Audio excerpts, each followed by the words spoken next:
I think I can speak for all of Reds country. Joey Votto, thank you. High drive, left center field, racing back to the wall, Bourgeois. The Reds are National League Central Division champions. In the air, left center field. Did he? He did! He did! Reds win! Reds win! Line to right field. Genius, the first run ever with 4 home runs in a game. Can you believe it? In the air, down the right field line. Doesn't have a chance. The Reds have won on a 3-run home run on opening day by Ramon Hernandez. A strike away and out away is Homer Bailey. Ground ball to third. Frazier gloves. Throw to first, and Homer Bailey, for the second time in his major league career, has tossed the no-hitter. Oh, gosh. Oh, my God. Are you kidding me? Holy Moses, the second player in major league history to hit 7 home runs in the first 10 games. In the air, and the Reds win. What a dream beginning to the career of Jay Bruce. All right, Nick.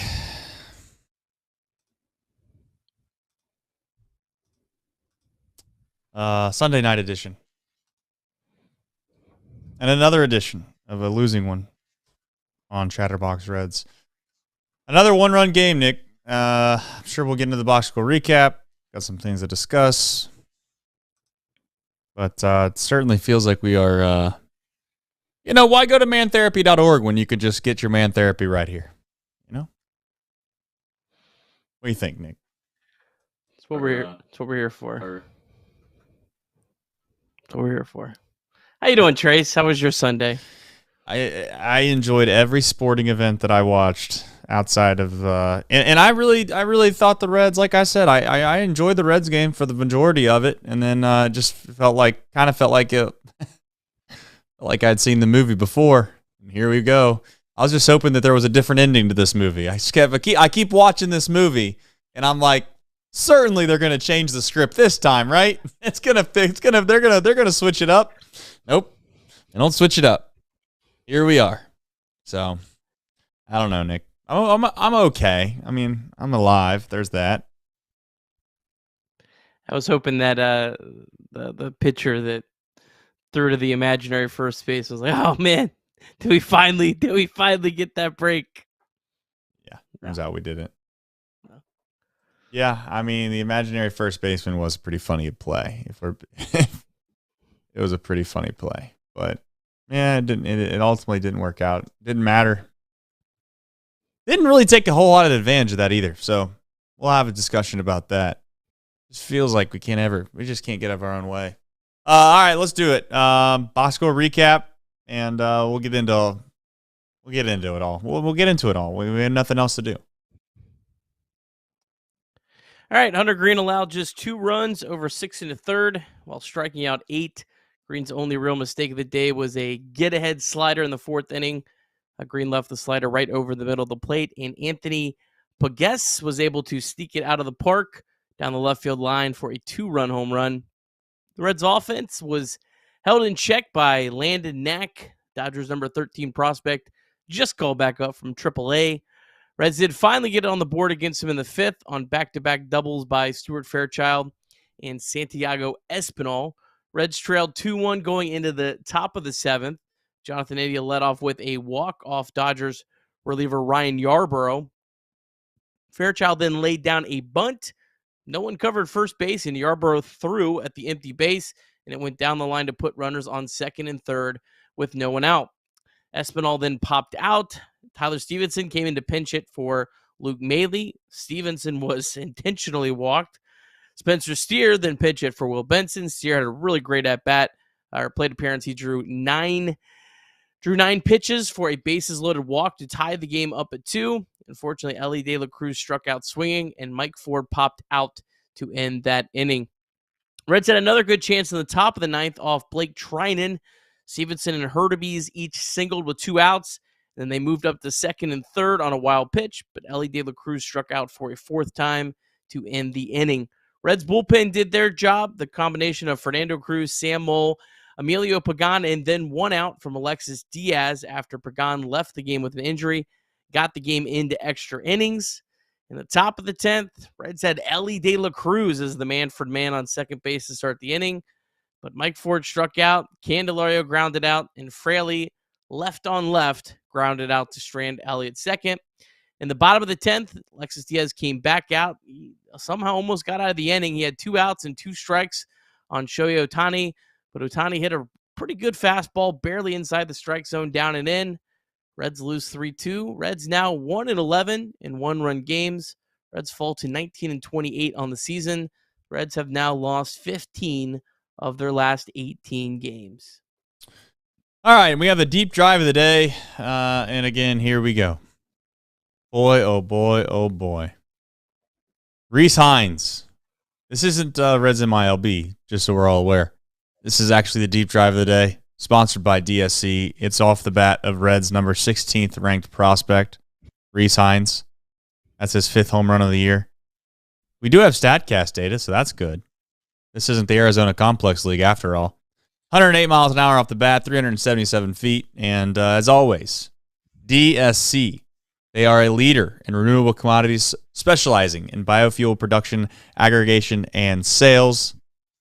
Visit www.deepsouthcommodities.com for more information. Shout out to DSC. Yeah, I don't know, man. All right. Where do we start? Let's start with the 1-run loss. We'll talk about they had opportunities. The Reds had opportunities, and it's like, am I allowed to say something that I don't really want to make an overreaction to, but I just want to put it out there as something that I've seen? And I know people are going to say that this is probably not realistic because there's not enough sample size here yet, and I think that that's very fair. However, it does feel like every time Ellie De La Cruz gets himself in a big-time spot, he struggled a little bit. And today it felt that way. He had an opportunity, a big opportunity there to break the game, or not break it open, but give the Reds a huge edge. And he came up 0 for twice, and Espinal doesn't help. Mike Ford doesn't help. There's a lot of guys that don't help, but they find ways to lose. I think that's the best way to really explain this Reds team. If there's a way to lose, they'll find it. And boy, do they find it more times than not. So, any other kind of and there was some excellent things that happened today. I don't want to continue to harp on the negatives all day long, but anything that stuck out to you in the 1-run loss? No, I will say Ellie De La Cruz is hitting .276 with a .462 on base percentage. OPS over 1,000 with runners in scoring position this year. So he's actually walked. He's walked a lot. Is there any way you could drill down that data that tells me what he does when the game's tied, or when what is he when the? Let's just drill down the data if you can. I'm just being genuinely serious. This isn't like a bit. I want to know. Yeah, I want to know if it's tie game or if it's a tie game or whatever, and there's runners in scoring position. What is it? What is he then? Yeah, this is where your argument would stand up a little bit more. Hitting 174, OPS of 544, late and close. Not sure what that exactly all entails. But yeah, I mean, look, it's not all Ellie. I'm not here to say it's Ellie's fault. I'm just saying that it's like, it just feels like, it just feels painful is what it feels like. I don't know what else to say. Yeah. And it's a lot of late inning relievers.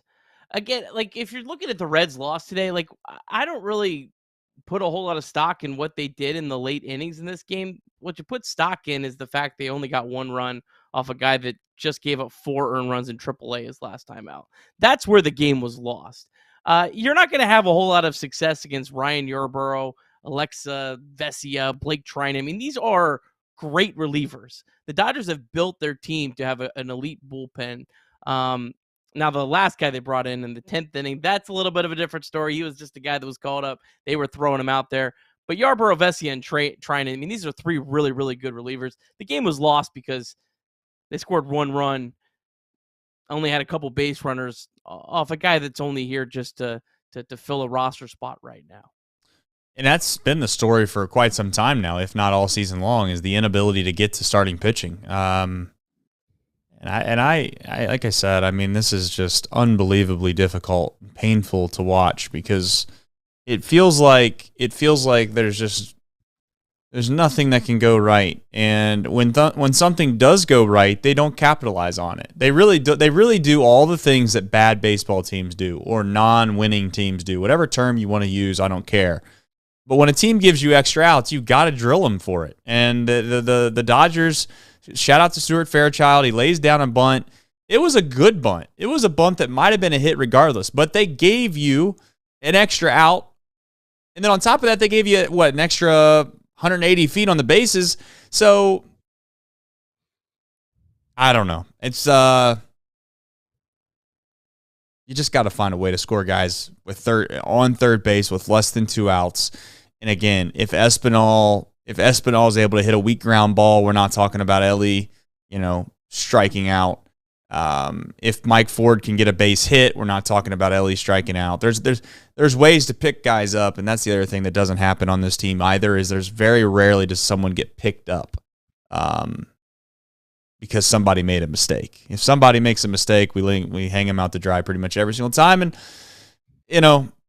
I wish I could say there's an answer, Nick. I'm genuinely at a loss for words now. And I guess I never really considered the downside of doing the podcast every single day and the shows every single day when your team's 1-11 in 1-run games or whatever it is now, and they lose what seemed like they're like 3 in their last 16. I don't know what it is at this point, but I guess I never really thought of it. I never thought about what would we do if this is what happens, and here we are. I'm kind of I'm ill prepared for this. Yeah, I think the only upside is when things do turn around, we'll have a little more credibility. That's about the only positive that I see from it. There, it's like right these now. bastards actually they stuck through it when this team was terrible. Yeah, to your point, I mean, to be quite honest, like when the Reds are playing like this, like I just want to log off Twitter. I want to put the game on in the background. Oh well, they lost. Turn it off and go do something else. Like I don't want to sit and dwell on it. Appreciate everyone who jumps in and watches us. To be honest, I don't know why that many people are watching this show right now. I wish I could give you more, but this is just, it's not a fun time. It'll be better than this. It doesn't get worse. But I think you made a good point about picking each other up, because that's what felt like last year when things were going well for the Reds. And it was a much, much deeper lineup.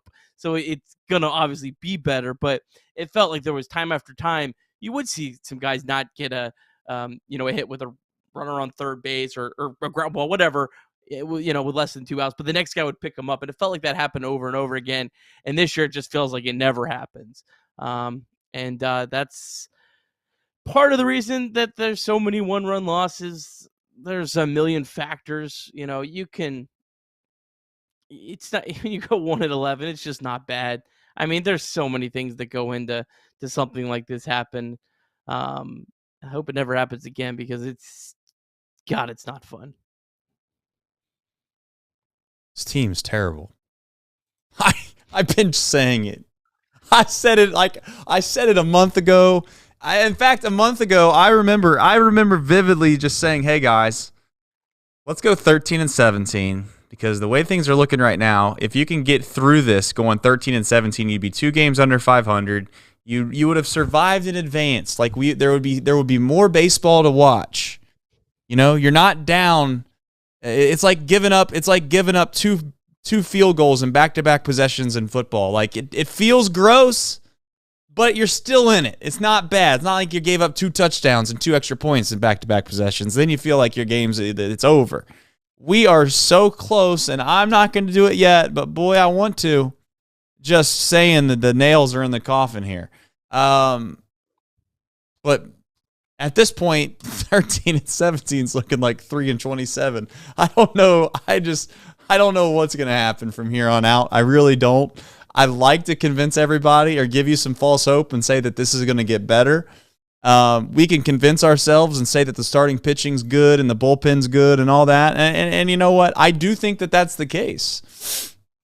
But you can't find ways to win baseball games when your offense they score 3 or less runs in what seems like the vast majority of the games. And to be fair to the bullpen and to be fair to the starting pitching, I'm not trying to be rude to them, but I don't think they can do it a whole lot better than they've been doing it. I mean, if we can't win baseball games right now, then when can we win them? I mean, we held the Dodgers to 3 runs. What did they score last night?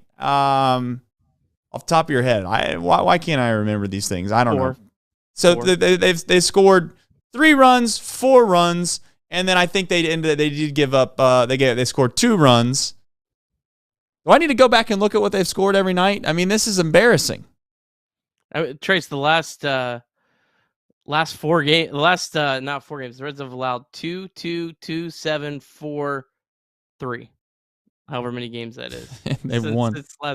And they've won 2 of those games. Yeah. Yeah. I mean, I'm looking at it now. You give up 3 runs.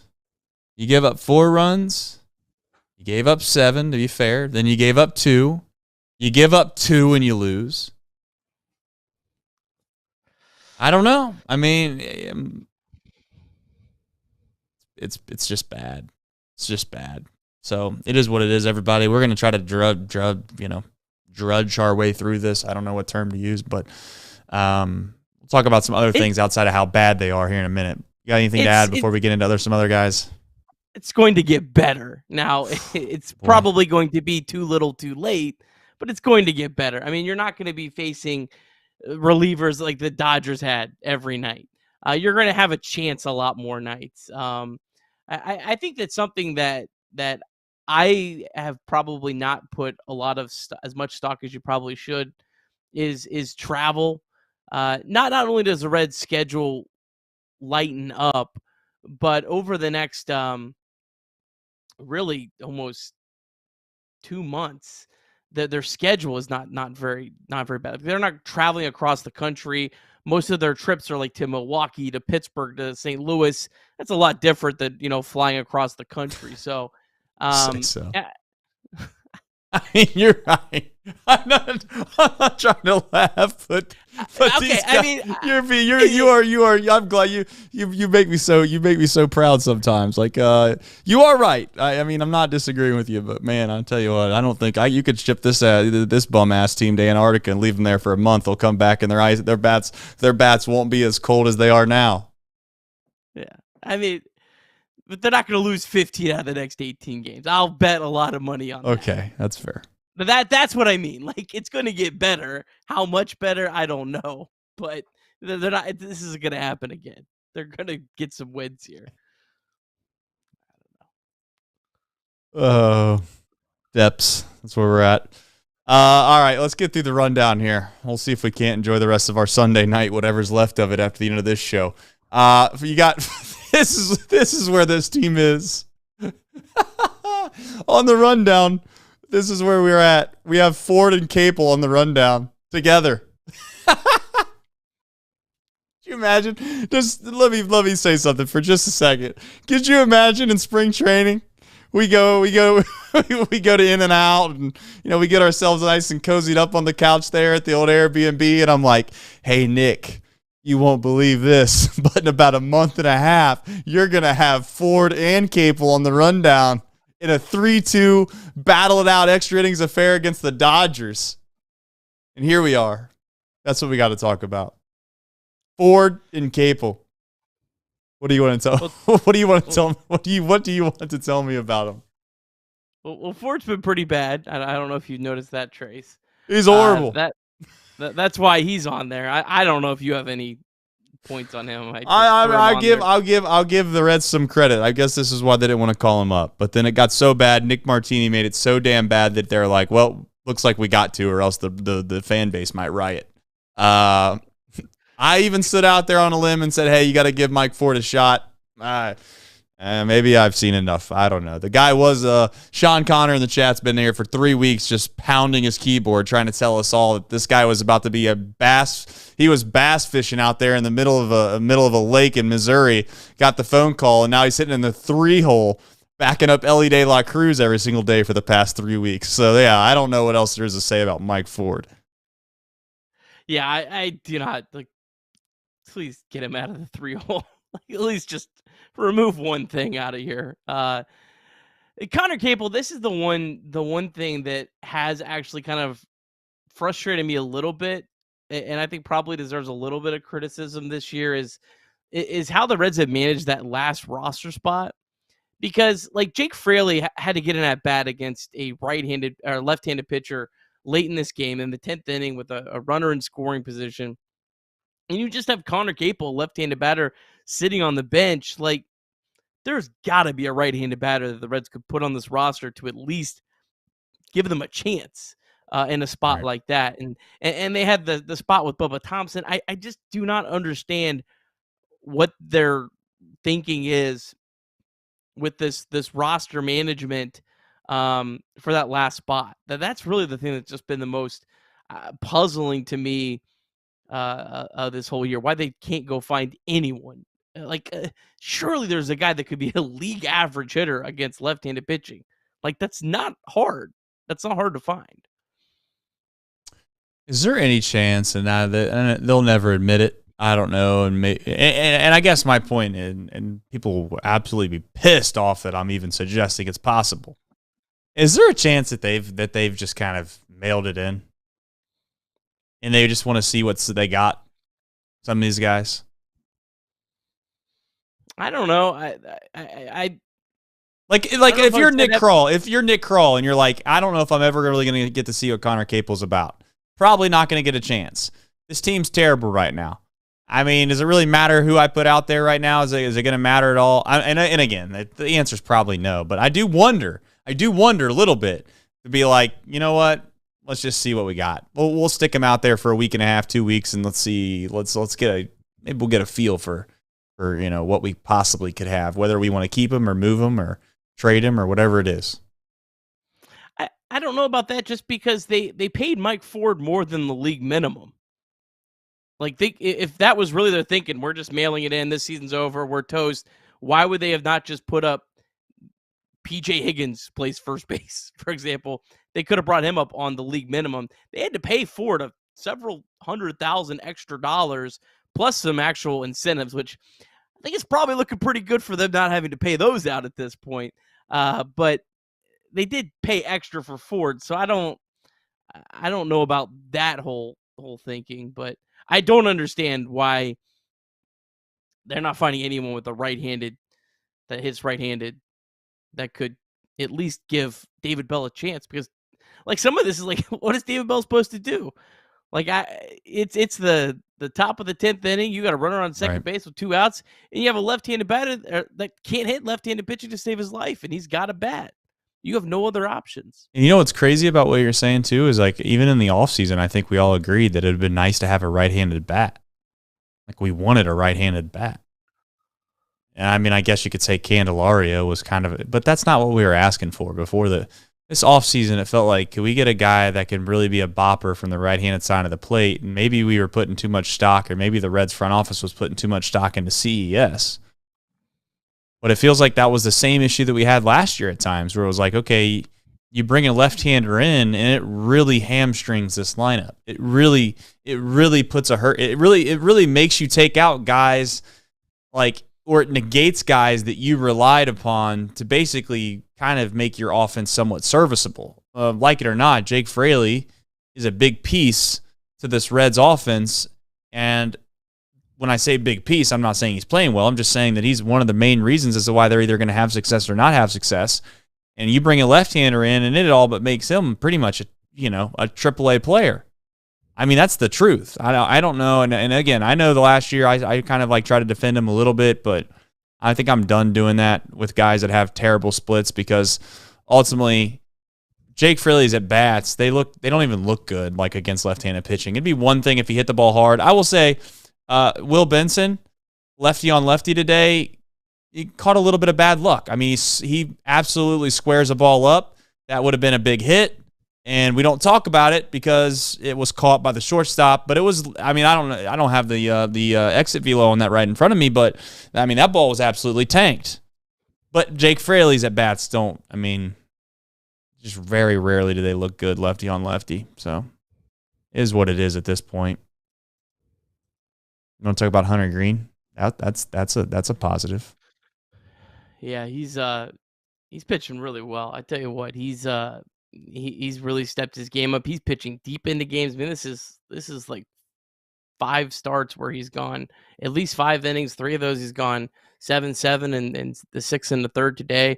I was surprised David Bell let him come back out in the 7th. He was at 98 pitches. I think that shows some of where they feel Hunter Green is, and David Bell's confidence in Hunter. He only gave up 4 hard hit balls today against this Dodgers lineup.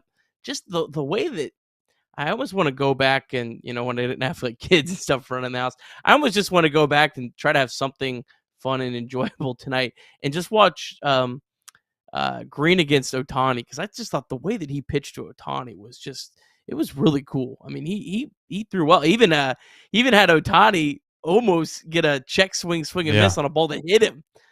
So look, Hunter Green, this has been absolutely maybe, outside of Ellie De La Cruz, this has been the second brightest spot on this team right now. And look, Ellie De La Cruz and Hunter Green playing well. Well, whether you're pissed off about where the Reds are, whether you're angry, whether you want to burn everything to the ground, those two players performing at the level that they're performing right now, outside of today from Ellie De La Cruz, is a very, very big development for the Reds going forward.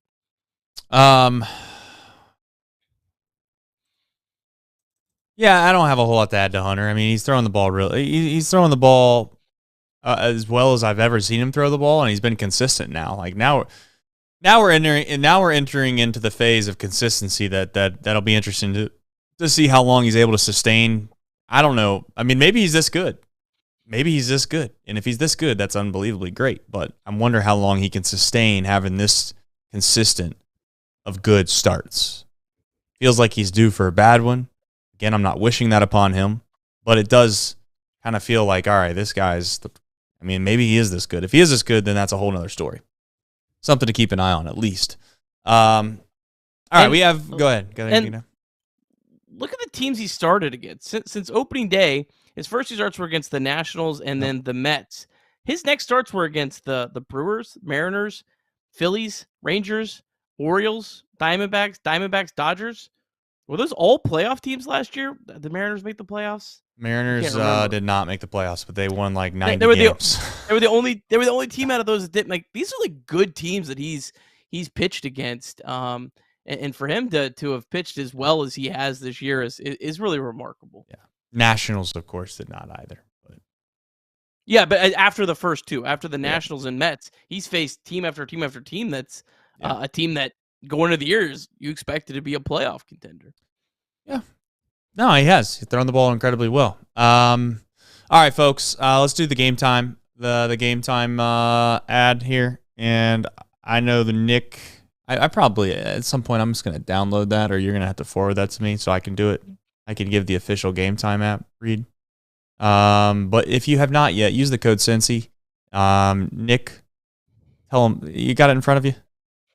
I got it in front of me. Of course you do, because the you're well prepared. Game Time app, that's on the same sheet that I have everything on.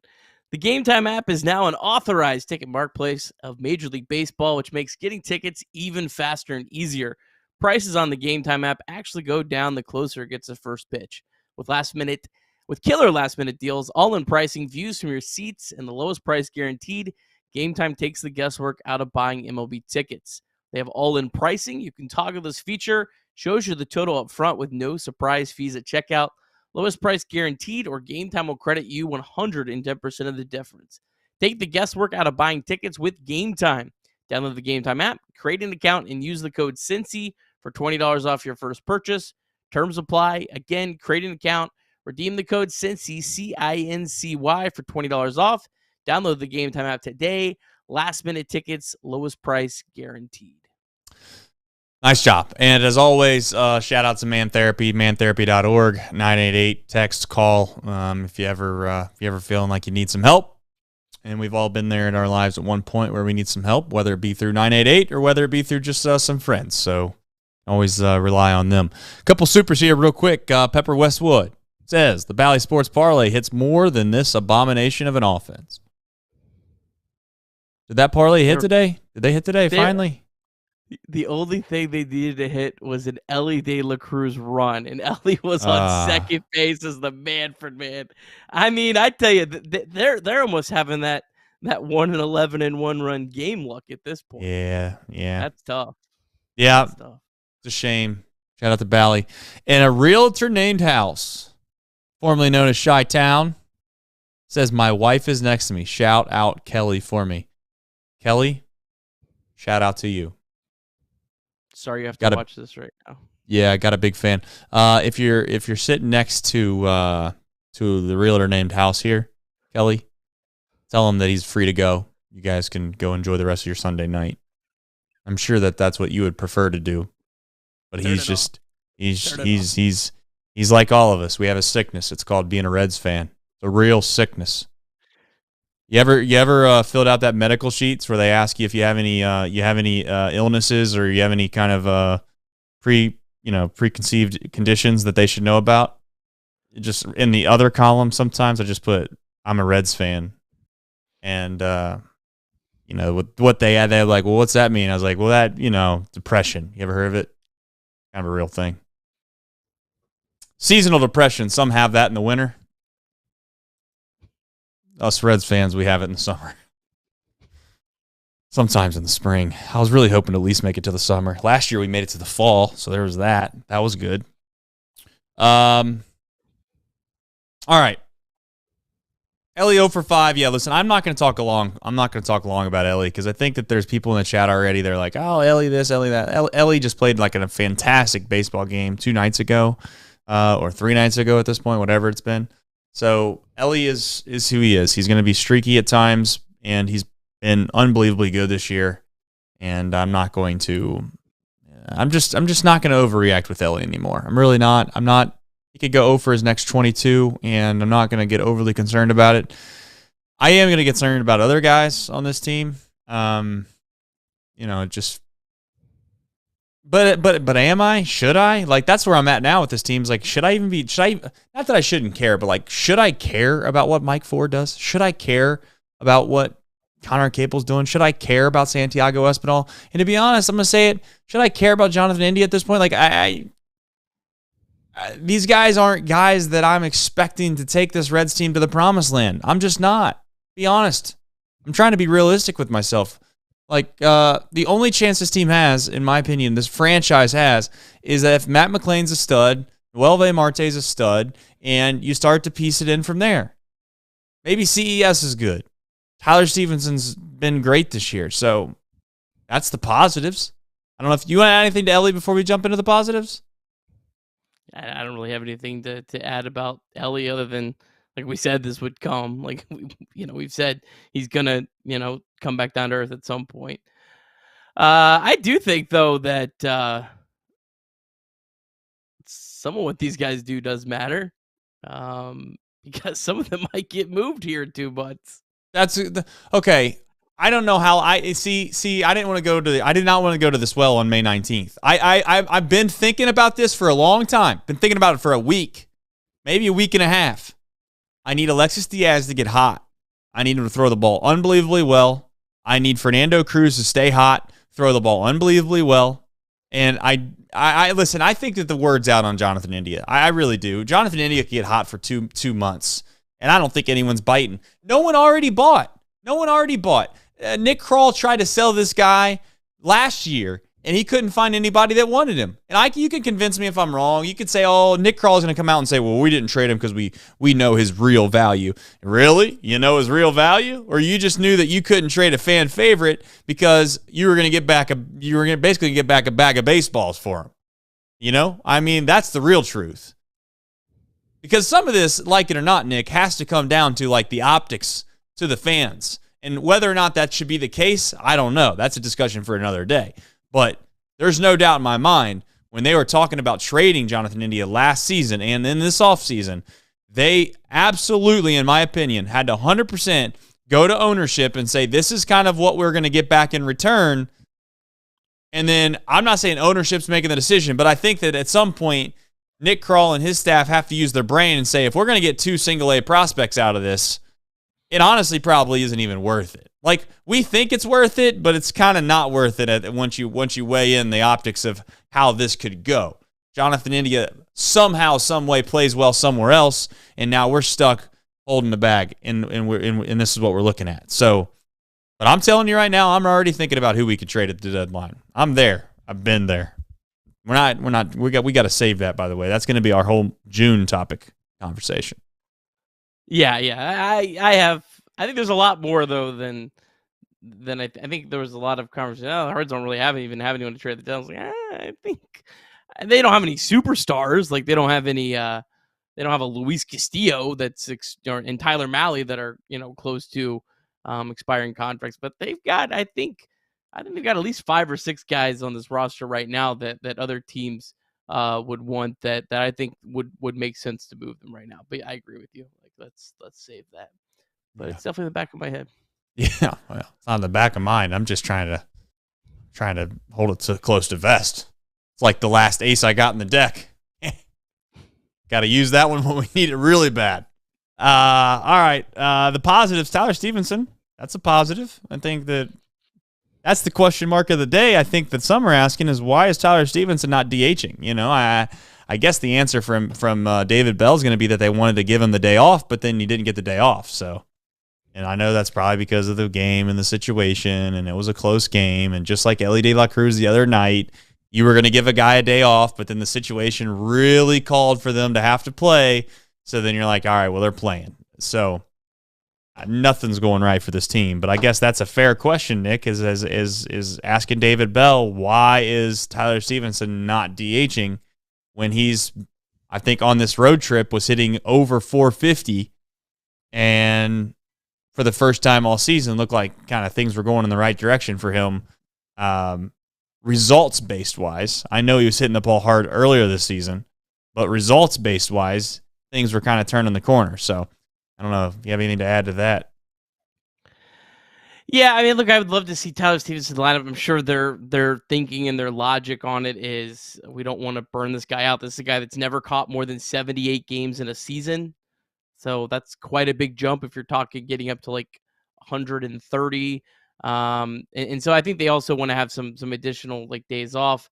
Will Smith, the Dodgers catcher, he sat twice in this 4-game series. Tyler Stevenson played 3 of the 4 games. So, I mean, I know the Dodgers have a lot more luxuries than the Reds have. That's for sure. I don't know. I wish he would have been in the lineup too, but I also like understand the long game with him too. So the last thing you want to do is burn him out, and he's toast by August. But I mean, look, he had a hit, a walk, threw out a batter. I mean, if the Reds would have won that game, him throwing out Teoscar Hernandez, that would have been a huge moment in this game. So Tyler Stevenson is playing like an all-star. So he's a big positive. Stuart Fairchild, that 2 hits and a double today. He's played pretty well. Nice to see Jacob Hurtby get a hit. The Reds bullpen overall, I mean, threw the ball well. I thought Alexis Diaz pitched well today. I mean, watch where that pitch was to Shohei Ohtani, and I think you got to tip your cap. He did get that gift of them. I cannot believe someone tried to bunt with Alexis Diaz on the mound and gave away an out. That was wild. But Cruz did a good job. Emilio Pagan did a great job. I haven't heard anything else on him. Hopefully he's okay because he's completely turned his season around. He's been really good the last several times out. Yeah, I don't know. I don't know. I haven't got the word on Pagan either, but the fact that he's hurt, just injury to insult to injury or whatever the phrase is at this point. Who knows? Yeah, I don't know. If you want some positive vibes, I'll tell you this right now. I thought that the Timberwolves were absolutely dead in the NBA because they were down by like 25 points, and here they come back. They came roaring back, so they got it to single digits. And we'll see. Maybe the Reds can fool me as well. I doubt it, but it's worth thinking about.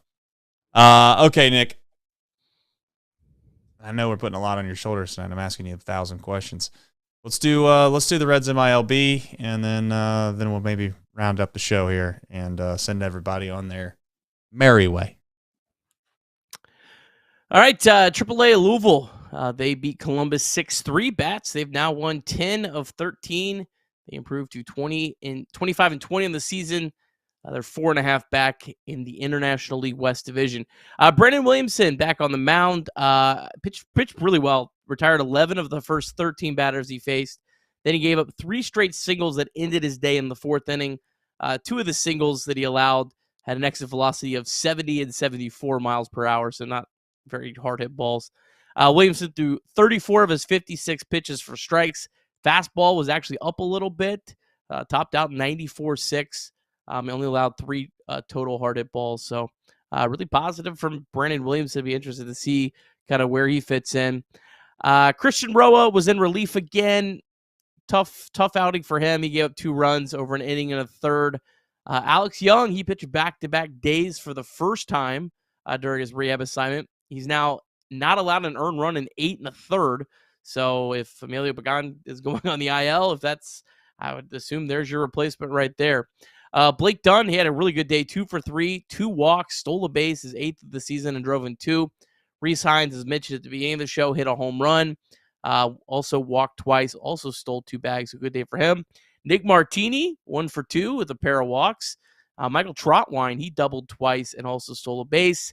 The waiver pickups that we were hoping to do, hoping could be flies in the pan. Levon Soto, 0 for 5, 3 strikeouts. Peyton Burdick, 0 for 4, 2 strikeouts. Down to Double-A, Chattanooga, they won 3-1 over Birmingham. Our lookouts improved to 12 and 27 on the year. Another great start from Chase Petty. 5 innings, just 1 run allowed, no walks, 5 strikeouts. Chase Petty's now 4-0 with a 1.80 ERA in the month of May. 23 strikeouts in 20 innings pitched. Zach Maxwell got back on track. He threw a perfect inning with a strikeout. Bubba Thompson, 1 for 4 with an RBI. Tyler Callahan and Austin Hendrick both got the late afternoon off. Dayton, they lost 3-1 to Great Lakes. Dragons fall to 18 and 21 on the year. Sal Stewart, 1 for 4. Cam Collier, 0 for 3 with a walk. Jay Allen did double in this game, also made an incredible catch. The actual official minor league baseball account on Twitter tweeted that out, so check that one out. And then down to Low A, Daytona Tortugas, their slide continues. They lost 3-2 to Clearwater. Tortugas have now lost 10 of 12. They fall below 500 at 19 and 20. Alfredo Duno was 1 for 3. Ricardo Cabrera was 1 for 4. Dominic Patelli was 2 for 3 with a double and a walk. And I saw right before we went on that there was someone that reported that he got promoted. I don't know if it's an official, so I don't want to say it's a for sure thing. But maybe the Reds, with their desperate situation in the middle infielder, trying to be a little more aggressive. Patelli was a college bat at Miami, so he's a guy that you could probably be a little bit more aggressive with. But he's been awesome for the Tortugas. Was a guy that I wasn't really on my radar. I think he was a 7th round pick last year, but he's playing really well. So if he did get promoted, congrats to Dominic and his family. That's right. Shout out to Dominic. It's if he did get promoted, of course. If he not no shout out. We'll wait for the shout out. So, Nick, today was the final time. Really last night was the final time the Reds were going to be playing super, super late. But they're finally out of this West Coast stuff. I don't know if it's going to make a big difference, but boy, I hope so. Maybe that's been part of the problem as well, is that this road trip has just not been pleasant, and they find themselves back. It does feel like they've not been at home a whole hell of a lot, but that could also just be the fact that they've not been winning games too. So anyway, that was my way of saying that we're going to go to the who, what, when, where, and why. And like I said before and said the other day, I really don't need to know the why anymore. All right, Reds taking on the Padres. They are beating up on the Atlanta Braves. They just put an ad up. I had it on the screen next to me. I think it was 8-0. But this series starts on Tuesday. So we got an off day tomorrow, folks. We got an off day tomorrow. Hallelujah. Tuesday, 6:40, Andrew Abbott against Joe Musgrove. Wednesday, 6:40, Reds likely would go with Nick Martini. Hopefully they go with an opener again up against Michael King. And then Thursday, not official, 12:35 start, not official, Frankie Montas. The Padres did make it official. They're going to go with that knuckleballer, Matt Waldron. Musgrove will be activated off the IL on Tuesday. He had elbow inflammation. Last time he actually pitched was against the Reds. You might remember or don't want to remember on May 1st when he allowed just 2 runs in 6 innings, 0 walks, and 9 strikeouts. The Padres, they do play a doubleheader in Atlanta on Monday, and Dylan Cease is scheduled to pitch in Game 1. Yu Darvish pitched tonight, so the Reds do catch a break, at least starting pitching-wise for this series. Padres had been playing really well, but then they got swept at home to the Rockies earlier this week. But if they do hold on to this game in Atlanta, they will have won 2 in a row against the Atlanta Braves. Need to find a way, Nick. Hopefully we do it soon. Maybe we'll get lucky. I'm begging for it. Been praying about it. But it is what it is. At this point, we can all just battle through it together. We do get an off day tomorrow. Maybe that'll rejuvenate the juices a little bit. But I'll be honest, everybody. I'm low on fuel. Gonna have to stop at United Dairy Farmers on the U Drive tomorrow and get myself some gasoline. But Nick, I don't know if there's anything else that you want to add before we take off, but I just want everybody to know if you like sports, there is the Minnesota Timberwolves. They are making themselves a pretty sizable comeback. It's not all the way back yet, but the Nugs 65. Timberwolves 61, heading into down the final seconds of the third period. So might be something worth watching. Yeah, I'm gonna go grab the baby. We're gonna sit down. We're gonna watch a little NBA for the next hour. Yeah, just enjoy the NBA. Sometimes it's enjoyable to watch. This is one of those times. You've been watching any other sports? Like actually watching them, or is it just a gambling thing? Not that you're like a degenerate. I'm just saying like maybe so. But my question was like more or less, did you NHL guy at all? You been watching the NHL, NBA, all of the above? What are we doing here? Honestly, I've been a little more dialed into some of these games just because like there's times where, I have to hold the baby and I can't be I'm always normally like doing some work and I have the games on in the background. So, but it was kind of weird. I was like, hey, I'm actually like intently watching this. But I tell you what, NHL is the best sport to bet on because it's a great sport if you just want to like put a little money on. You don't really have to like watch it intently, especially just turn up the sound. You could be doing something else and you'll hear when there's a goal, and it's a very fun sport to put a little money on. So I enjoy NHL. I got the over in this one. That's not looking good. I'm guessing not looking good, but yeah. Hey man, Anthony Edwards is a stud. So, all right, folks. I'm not broken. Okay, there's nothing broken about me. I'm gonna be okay. We're all gonna be okay. I'm just gonna tell you right now, I don't have a motivational speech tonight. Sometimes I get up here and I try to rally the troops. This is one of those times where you just let everybody. It's a sombering moment. Everybody's packing up their bags. You're not really. No one's talking. But everybody knows what's going on. We're not playing well right now. We're going to have to figure it out. We're going to have to do better. But we're just going to pack our bags. We're going to get on the plane. We'll try to figure it out tomorrow. Sun will rise, man. Sun will rise tomorrow, I hope. And if it does, I'm going to try to enjoy my day. And I hope you do too. Because at the end of the day, it is just baseball. But at the same time, we all love the Reds. We know what it is. We'd like it to be better. And we hope you join us what will be on Tuesday for our next edition of Chatterbox Reds. Please go give the podcast a rating, a review, download it tomorrow, and in the meantime, enjoy your off day tomorrow. Take care, everybody.